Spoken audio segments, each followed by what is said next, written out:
How to adjust photo color definition on Samsung Galaxy S26 Ultra.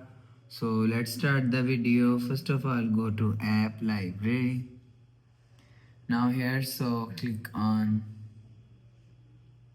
gallery app. Now here, so click on photo. You want to adjust definition color. So first of all, click on this edit icon. So after click on this edit icon, click on this icon. So after click on this one icon, and you will see search definition from here.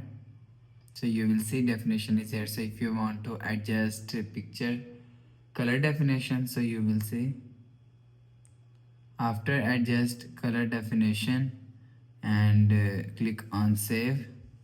So you will see your picture color definition is adjust. So after the process, go back to home screen, refresh phone. So that's how you can adjust photo color definitions on Samsung Galaxy S26 Ultra.